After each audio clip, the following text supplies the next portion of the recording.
So I'm starting from deduction of formula का portion जो है वो मैंने आपको करवा दिया था ना। डिडक्शन वाले फार्मूले में तो कोई दिक्कत नहीं थी। आगे आगे बढ़ते हैं हम लोग। एक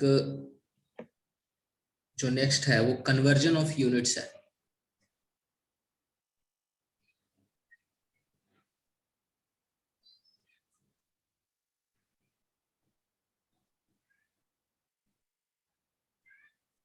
कन्वर्जन ऑफ यूनिट्स, तो कन्वर्जन ऑफ यूनिट्स क्या है इसको समझते हैं। जैसे आपको फिजिकल क्वांटिटी के रिप्रेजेंटेशन में एक चीज बताई थी, physical quantities,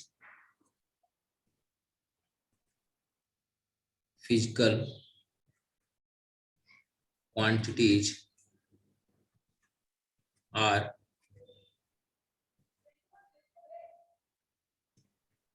presented by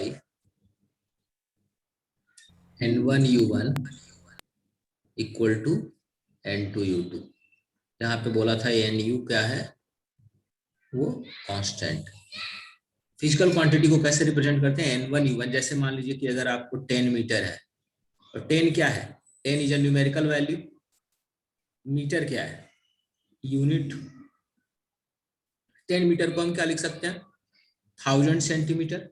this is again n2। यहाँ अगर मैं इसको u1 रख दूं और ये क्या हो गया u2, so I can say here n1 u1 is equal to n2 u2। कोई दिक्कत, n1 u1 is equal to n2 u2। Okay, अब देखो इसमें कैसे क्वेश्चंस बनते हैं। The profile of question is, question का प्रोफाइल कैसा होता है।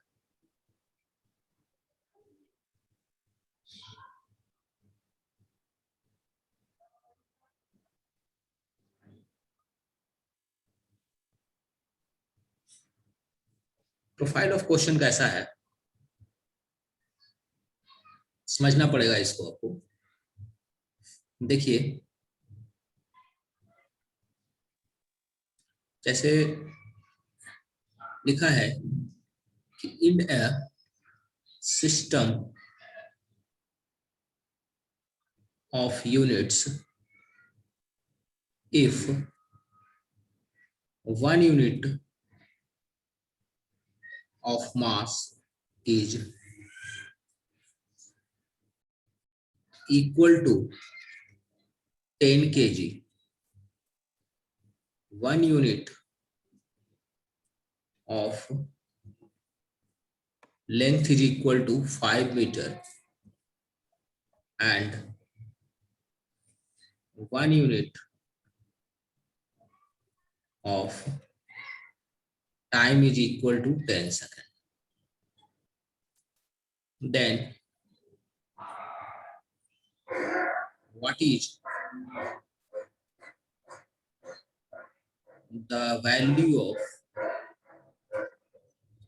1000 joule energy in their units of energy। Question ये दिया, in a system of units if 1 unit of mass is equal to 10 kg, 1 unit of length is equal to 5 metre and 1 unit of time is 10 seconds, then what is the value of 1000 joule energy in their units of energy? What is the value of 1000 joule energy? क्योंकि अगर उनमें जैसे हमारा जो SI unit system है, समझिए इस चीज को, इस प्रोफाइल को ऐसे समझिए, जो अपना SI यूनिट सिस्टम है, SI यूनिट सिस्टम है, उसमें क्या है, 1 यूनिट मास का मतलब होता है 1 kg, 1 यूनिट लेंथ का मतलब होता है 1 मीटर, 1 यूनिट टाइम का मतलब होता है 1 सेकेंड। सो अगर हम कहें SI यूनिट सिस्टम का ये हाल है, तो जो सिस्टम गिवन है, जो हमारा अननोन सिस्टम है, अननोन सिस्टम है। इसको अगर मैं M1 कह दूं, इसको L1 कह दूं और इसको T1 कह दूं तो गलत नहीं होगा। अननोन सिस्टम में 1 यूनिट का मतलब क्या है? अननोन सिस्टम में 1 यूनिट मतलब जो M2 है that is equal to 10 kg. 1 unit length that is L2 is 5 meter, 5 meter, and 1 unit time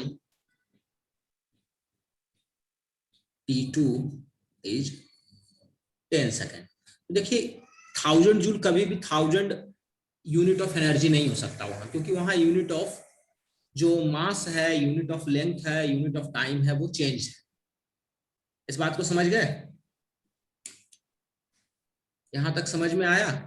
जैसे अगर मान लीजिए कि आप खरीदने गए 10 किलो चावल खरीदे, ठीक है, इंडियन सिस्टम में आपने 10 किलो चावल खरीदा और आप ब्रिटेन चले गए, तो ब्रिटेन में हर चीज पाउंड में मेजर की जाती है, तो ब्रिटेन में पाउंड में मेजर करके वो बोलेंगे 22 पाउंड है, क्योंकि वहां 1 केजी 1 पाउंड नहीं होता है कि आपको कहेगा कि 10 पाउंड होता है, ठीक है, तो वहां 22 पाउंड बोला, तो there must be some relation between pound and KG, तभी तो उसने कन्वर्ट किया उसको।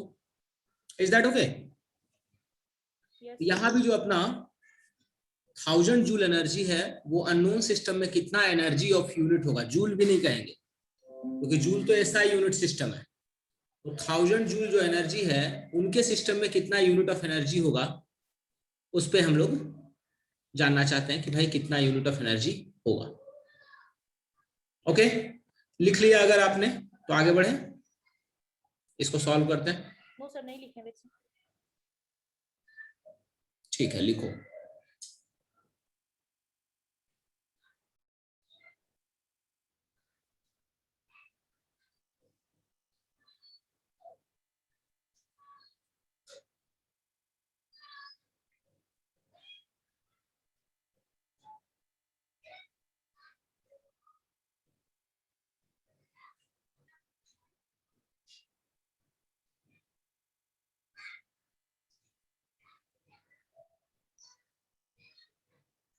सर अननोन सिस्टम में 1 यूनिट इक्वल्स टू क्या है? M2।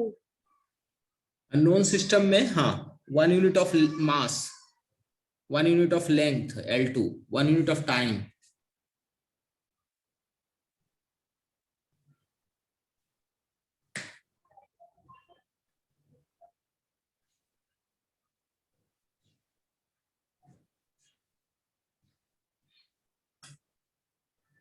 लिख लिए सर।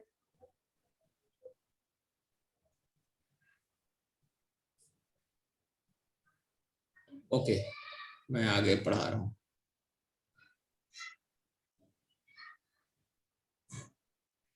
ठीक है, देखिए इसको नेक्स्ट पेज में आते हैं। अगर मैं यहाँ पे इस्तेमाल करूं फॉर्मूला जो अपना है N1U1 is equal to N2U2। N1 क्या होगा अपना? ऐसा यूनिट सिस्टम वाला, this is 1000 joule equal to N2U2। अब जूल का डायमेंशन क्या होता है?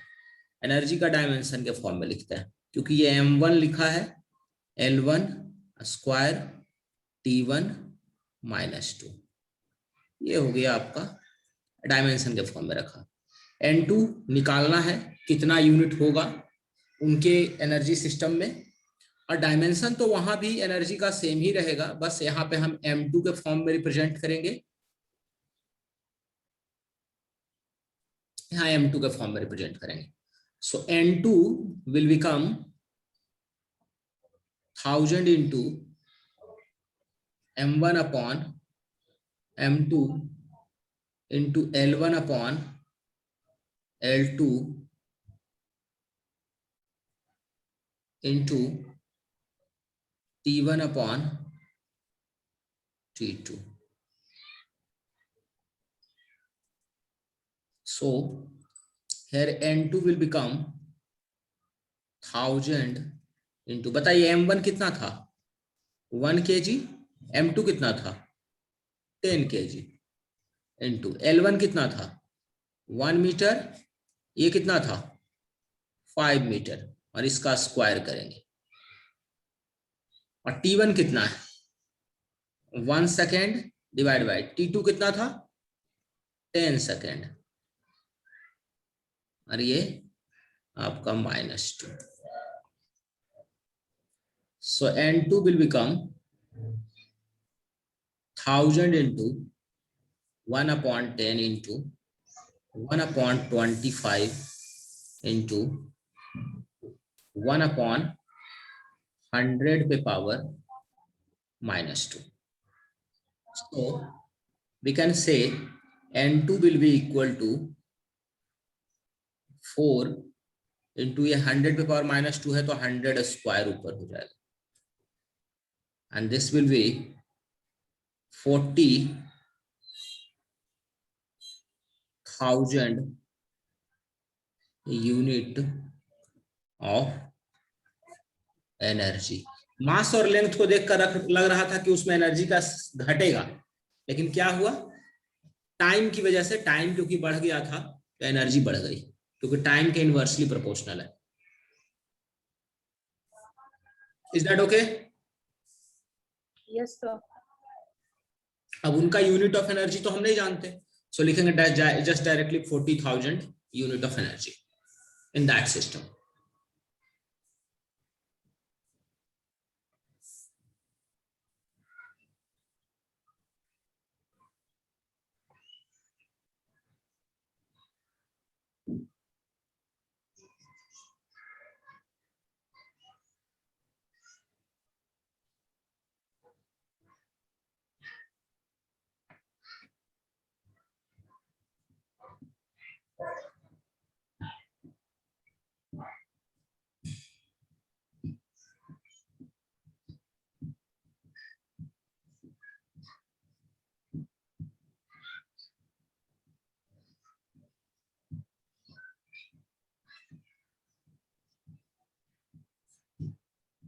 लिख लिया सर। ठीक है, नेक्स्ट क्वेश्चन लिखो इसी में।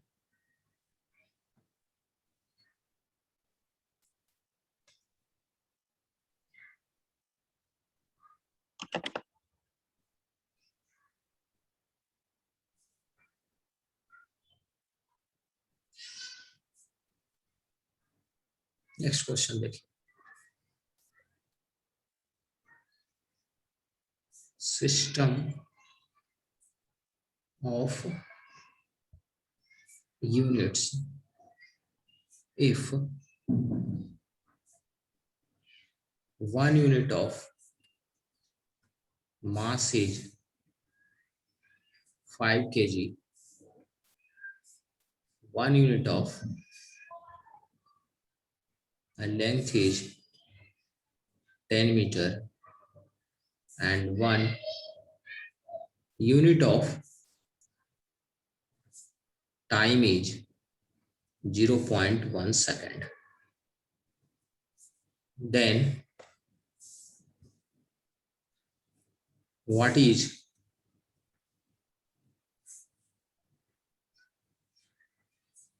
the value of 1000 Newton force in that system? What is the value of 1000 Newton force in that system of units? बताओ, इसको सॉल्व करो तुम।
बताओ बताओ कितना आंसर आएगा।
सर हम्म। सर ये भी इसी फार्मूला पे सेम टू सेम बनेगा ना? सेम से क्या करना है, सबसे पहला देखो एसआई यूनिट का पहले मार्क करो। एसआई यूनिट में अपना m1 कितना होता है, 1 kg होता है। Yes sir. L1 कितना होगा, 1 मीटर। T1 कितना होगा, मीटर। Yes sir. जो आपका अननोन सिस्टम है, अननोन सिस्टम है उसमें m2 कितना होगा, 5 kg। L2 कितना होगा, इस will be 10 metre. And T2 कितना होगा, 0.1 सेकेंड। ये फाइंड आउट कर लिया हमने। अच्छा एक और चीज, हम लोग को दिया हुआ है N1 की वैल्यू कितनी, N1 इक्वल टू दिया हुआ है आपको 1000 न्यूटन। और हमें क्या करना है, N2 we have to find करना। ओके हमें N2 फाइंड आउट करना है, N1 दिया हुआ है। आगे बढ़े, क्या लिखेंगे, N1 U1 equal to N2 U2। N1 कितना है 1000 newton equal to N2 U2। 1000 M1 L1 T1 -2 N2 M2 L2 T2 -2। N2 equal to 1000 into M1 upon M2 into L1 upon L2 into T1 upon T2 -2। So N2 equal to 1000 into M1 कितना है 1 upon M2 कितना था 5 into 1 upon 10 into 1 upon 0.1 -2। N2 will become now 1000 into 1/50 into ये ऊपर जाएगा तो 10 पे power -2। N2 कितना हो गया 20 upon 100, 20 upon 100, right? So it will be equal to 1/5 unit of force। 1/5 जिसको हम लिख सकते हैं 0.2 यूनिट ऑफ फोर्स। समझ में आया, यस सर। कोई डिफरेंट कॉन्सेप्ट नहीं है, नहीं सर। ठीक है।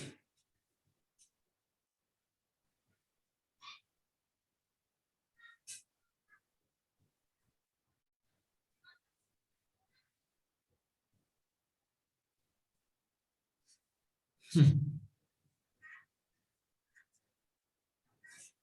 अब हम लोग क्या पढ़ेंगे, ये कन्वर्जन ऑफ यूनिट्स आप सीख गए।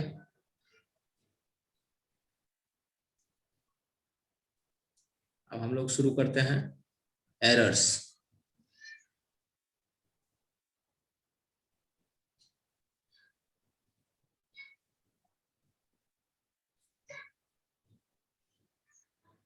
ठीक है, एरर्स में जो क्वेश्चंस मेनली आते हैं वो फार्मूला एरर से आते हैं। What is the error in a formula, उस पे आते हैं। ठीक है, तो उसी के बारे में मैं Yes, sir. डिटेल आपको बता रहा हूँ। जैसे मान लीजिए कोई फार्मूला है आपका y equal to a plus B.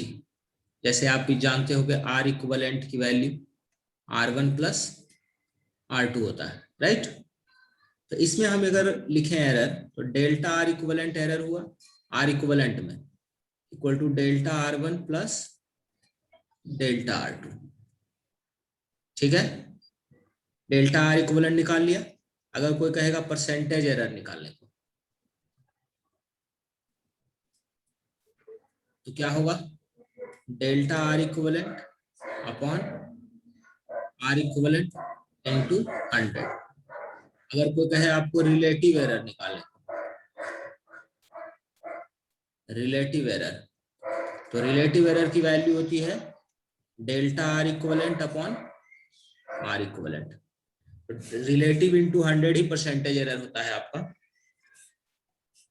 समझ गए? Yes, sir. लिख लीजिए इसको, ये प्लस वाला हुआ,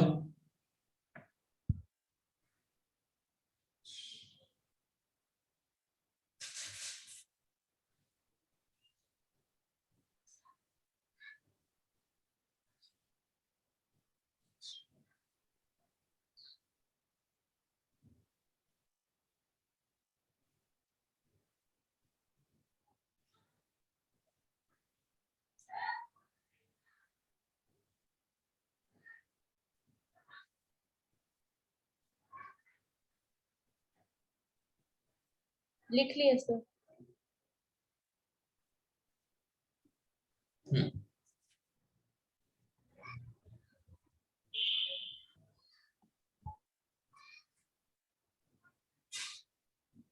देखिए अगर कोई आपका फॉर्मूला है यहाँ पे y equal to a minus b का, तो डेल्टा y इक्वल टू क्या लिखोगे, डेल्टा ए। यहाँ माइनस साइन भले है लेकिन एरर निकालने में हमेशा प्लस लिखना। समझ में आया? माइनस साइन एरर में कभी भी काउंट नहीं करते। ये क्या हो जाएगा आपका,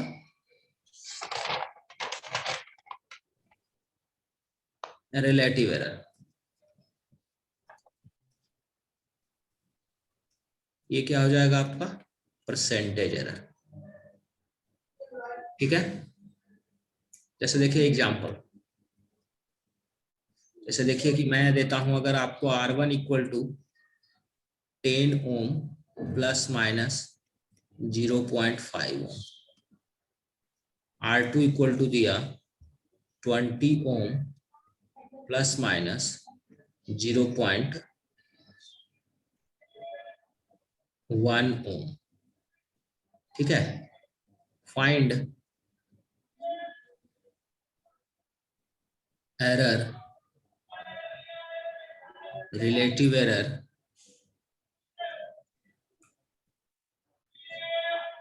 and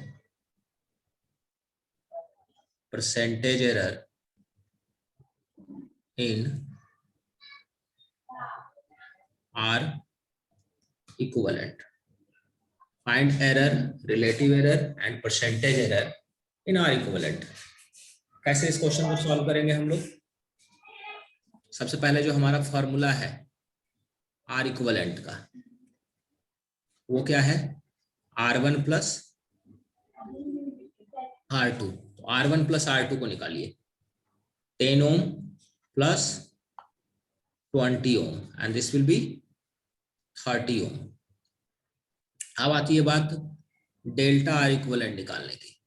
so it will be delta R1 plus delta R2, and this will be equal to 0.5 ohm plus 0.1 ohm, and this will be 0.6 ohm.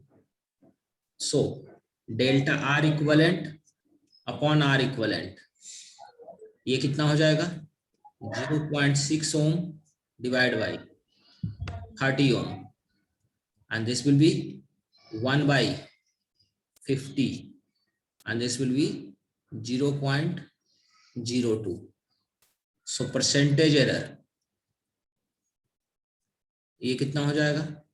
Delta R equivalent upon R equivalent into 100, and this will be 0.02 into 100, and this will be 2%. This is your answer, percentage error. कोई confusion? कभी भी minus sign को हम count नहीं करेंगे, फॉर्मूले में भले हो माइनस, लेकिन हम रिलेटिव एरर को कैलकुलेशन में कभी भी माइनस साइन इस्तेमाल नहीं करते हैं, क्योंकि कैलकुलेशन में हमेशा एरर को बढ़ाते हैं, प्रैक्टिकलिटी में एरर को हम बढ़ाते हैं. सो यहाँ पे कभी भी माइनस वर्ड इस्तेमाल ही मत करना एरर. ओके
हो गया सर.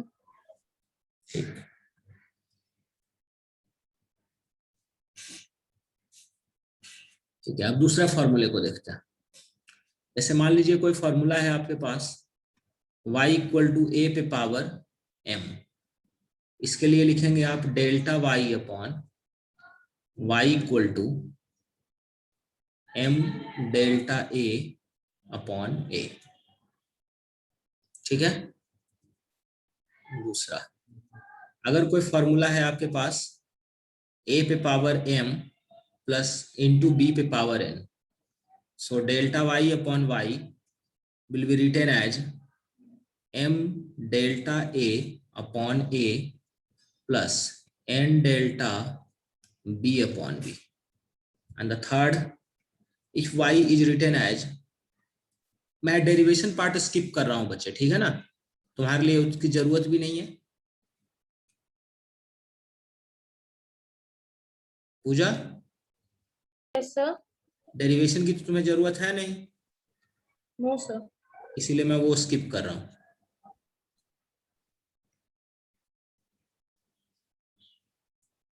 अब देखो नीचे वाला ऊपर जाएगा तो माइनस होता है, लेकिन हम क्योंकि यहाँ पे माइनस वर्ड कभी भी इस्तेमाल नहीं करेंगे,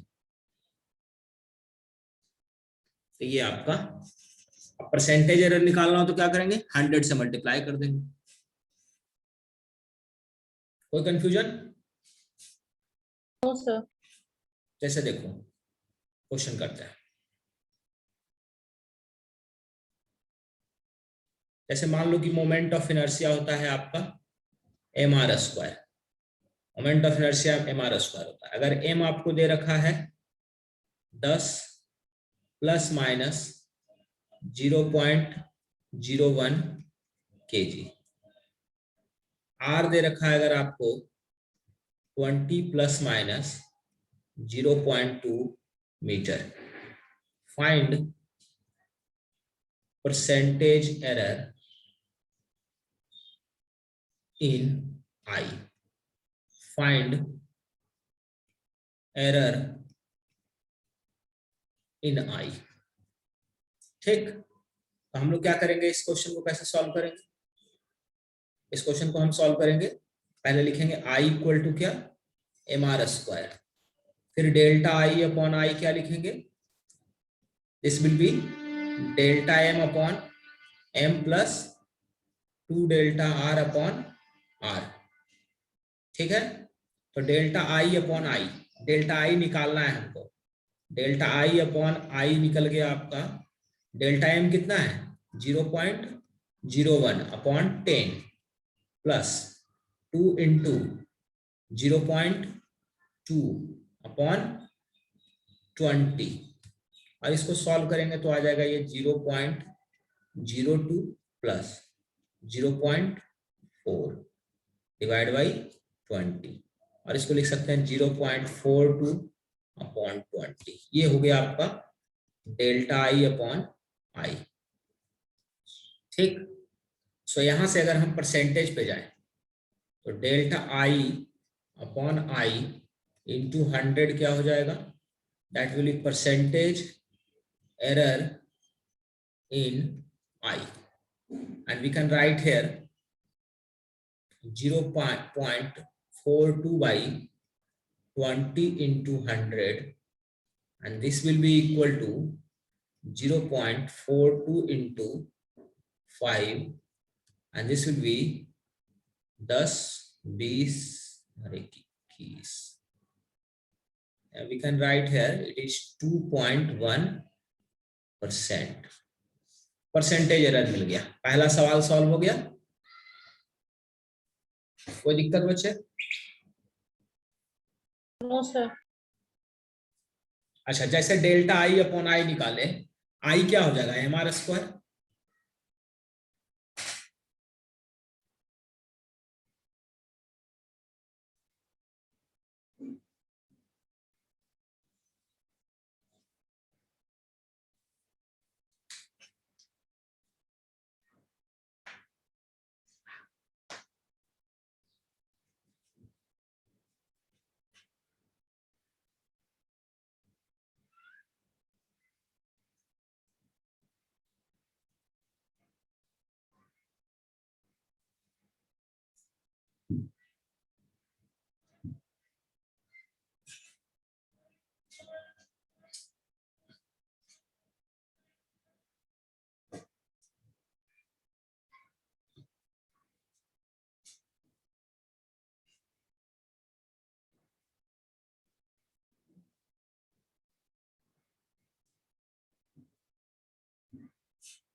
चलिए बताइए, आगे बढ़े। Yes sir.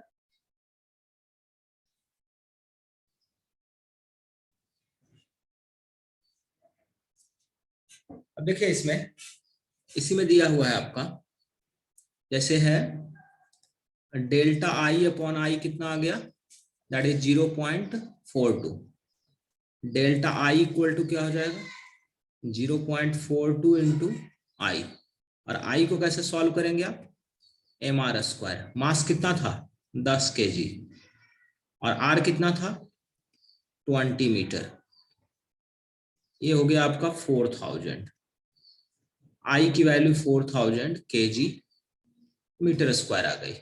सो डेल्टा आई को क्या लिख सकते हैं हम, it is 0.42 into 4000, and this will be 816।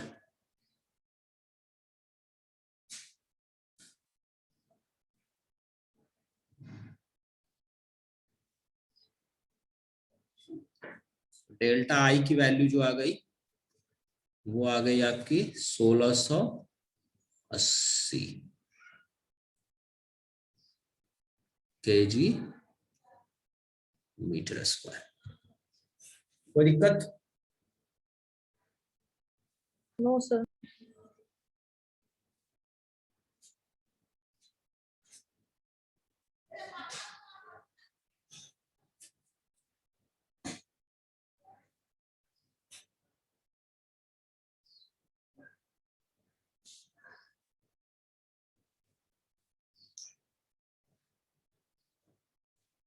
एक सेकंड बच्चे, पीछे पेज पे थोड़ा जाते हैं, देखते हैं जरा सा रुको।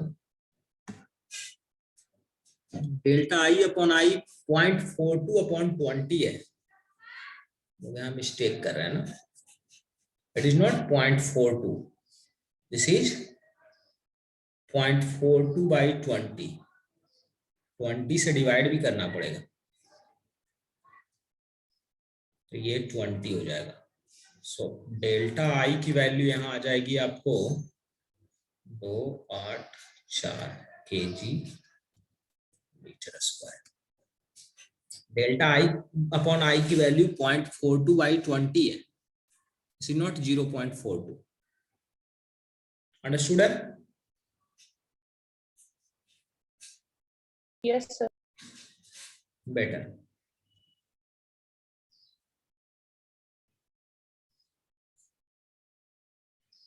अब देखो आगे बढ़ते हैं। जैसे मान लो दे दिया time period equal to 2 pi under root l by g, if l is 10 plus minus 0.1 meter and G is 10 plus minus 0.2 meter per second square. Find percentage error in time period. Find percentage error in time period. बताइए।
बताइए answer बताइए, क्या लिखेंगे?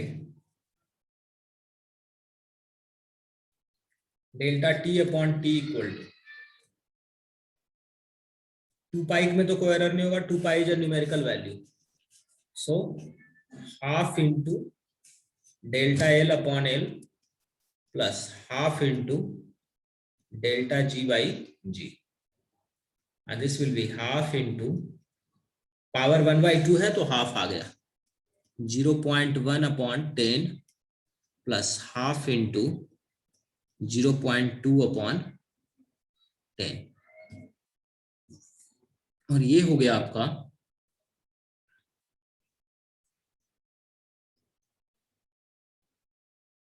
0.005 plus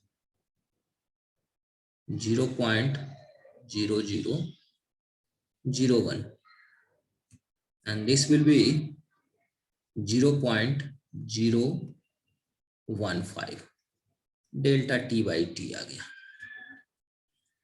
ठीक है, so percentage error कितना आ गया?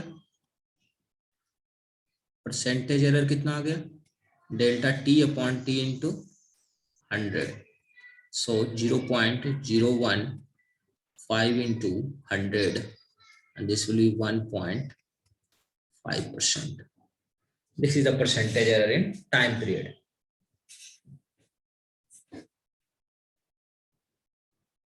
कोई confusion? No, sir. बेहतर।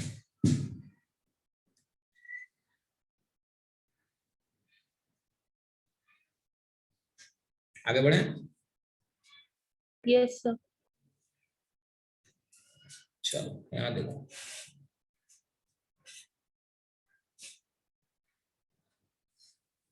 अगर यही फॉर्मूला रहता आपको t equal to 2 pi under root L/G, but time period अगर आपको दिया रहता 10 प्लस माइनस 0.1 सेकेंड और L दिया हुआ रहता आपको 10 plus minus 0.2 metre, find percentage error in G। तब कैसे करते सॉल्व? इस क्वेश्चन में देखो गलती होने की संभावना ये रहती है कि प्लस वाले को उधर ले आते हैं तो माइनस लिख देते हैं, जो नहीं करना है। पहले क्या करो कि स्क्वायरिंग बोथ साइड करो। टी स्क्वायर कितना हो जाएगा 4 pi square into L/G, so G will be equal to 4 pi square L upon T square. Now write the formula delta G upon G equal to 4 pi square में कोई error नहीं होगा, so delta L upon L plus 2 delta T upon T. This is the now formula. So delta G upon G equal to delta L कितना है 0.2 upon 10 plus 2 into 0.1 upon 10, and this will be 0.02 plus 0.02, and this will be 0.04 delta G upon G. Percentage error in G is 0.04 into 100, and this will be 4%. तो जिसका error निकालना first formula को उसके form में वो रखो, ठीक है? Yes sir. नेक्स्ट देखो यहाँ पे, if percentage error in velocity is 2% and mass is 1%, find percentage error in kinetic energy। इस टाइप का भी एक क्वेश्चन रहता है। इस टाइप के क्वेश्चन को कैसे सॉल्व करना है देखिए। काइनेटिक एनर्जी को क्या लिखिएगा आप, हाफ mv²। क्या लिखेंगे डेल्टा के अपॉन के को, हाफ में कोई एरर नहीं होगा, delta m upon m plus 2 delta v upon v, delta के अपॉन के into 100, this is a percentage error in kinetic energy, equal to क्या लिखेंगे delta m upon m into 100 plus 2 delta v upon v into 100। Delta m upon m into 100 क्या हो गया, मास में percentage error हो गया। 2 delta v upon v into 100 क्या हो गया, 2 को हटा दो, delta v upon v into 100 क्या हो गया, वेलोसिटी में परसेंटेज एरर हो गया। So I can directly write here it is 2% plus 2 into 1%, so total error जो होगा वो कितना हो जाएगा 4%। सॉरी यहाँ गलत लिख दिया मैंने, ये 1% है और ये 2 into 2% है, दिस विल बी 5%। एक सेकेंड हटा ही देता हूँ इसको पूरा।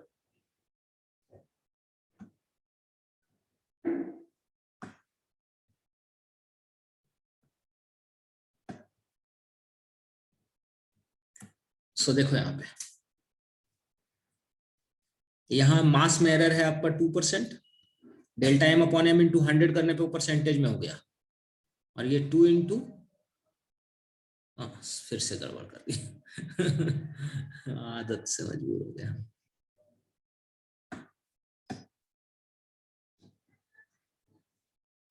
मास में एरर जो है वो कितना है बच्चे 1% है ना, दिस इज 1%, और ये 2 इंटू 2%, ये टोटल एरर कितना हो गया 5% हो गया। 5% is the total error in kinetic energy. समझ में आया?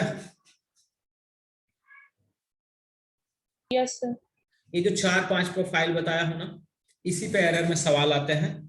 इसके अलावा और कहीं से सवाल नहीं आएंगे एरर। ओके, इससे ज्यादा कोई प्रोफाइल होता नहीं है एरर का। All okay? Okay sir. So unit dimension का ये टॉपिक आपका फिनिश हो गया है। जो रह गया screw gauge and vernier calliper, that is a practical thing, वो बिना उसको दिखाए हो नहीं सकता। फिर भी मैं आपको क्वेश्चन सॉल्व करवाना सिखा दूंगा। बाकी कुछ डेफिनेशन टर्म है, जैसे लिस्ट काउंट है, minimum value measured by any instrument is defined as least count. ठीक है, थोड़ा आज आप अकेले थे, तेज पढ़ाया हूं मैं, ठीक है, तो सिलेबस ही निकल गया क्योंकि डेरिवेशन वगैरह स्किप कर दिया ना सारा। ओके, सो मैं आज यही छोड़ रहा हूं आपको। ओके, कल 12th की क्लास है ना? क्या सर? कल तो 12th की क्लास होगी। हाँ सर। ठीक है, कल 12th के लिए जुड़िएगा। ओके देन, ठीक, thank you, bye. Bye sir.